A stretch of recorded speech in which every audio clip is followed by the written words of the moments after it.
Hi, അപ്പം ഇന്ന് ഞാൻ പുതിയ അതിഥികളെ കാണിച്ചു തരട്ടോ. ഇതാ 4 കോഴികൾ നമുക്ക് പഞ്ചായത്തിൽ നിന്ന് കിട്ടിയതാണ് കേട്ടോ. കോഴികളെ 4 എണ്ണം ഉണ്ട്. ചേവലാണോ പെടയാണെന്നൊന്നും അറിയില്ല. കുറച്ചും കൂടെ വലിപ്പം വെച്ചാൽ അറിയാം. ചെറുതാണ് കേട്ടോ, നന്ന ചെറുതുമല്ല വലുതുമല്ല. അങ്ങനെ 4 എണ്ണം കിട്ടിയിട്ടുണ്ട്. കഴിഞ്ഞ പ്രാവശ്യം 5 എണ്ണം ഉണ്ടായിരുന്നു കേട്ടോ കിട്ടിയത്. പ്രാവശ്യം 4 എണ്ണമുള്ളൂ. അപ്പം ഞാനിതാ ഇവിടെ എൻ്റെ ഉമ്മാക്ക് കൊടുന്നു കൊടുത്തതാണ് 4 കോഴിക്കുട്ടികൾ. നിങ്ങളവിടെയൊക്കെ ഇങ്ങനെ കിട്ടാറുണ്ടെങ്കിൽ കമൻറ്റ് ചെയ്യണം കേട്ടോ.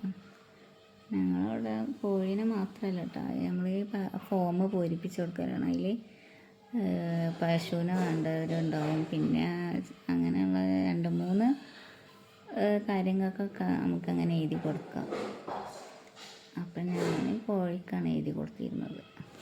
അപ്പം ജനമോൾക്ക് അതിനെ കണ്ടപ്പോൾ എന്തൊക്കെ കാട്ടണമെന്നുണ്ട് കേട്ടോ. ഓരോന്നിനടുത്ത് ഇങ്ങനെ പീക്കണുണ്ട്, കഴുത്ത് പിടിച്ച് നിൽക്കണമൊക്കെ ഉണ്ട് കേട്ടോ.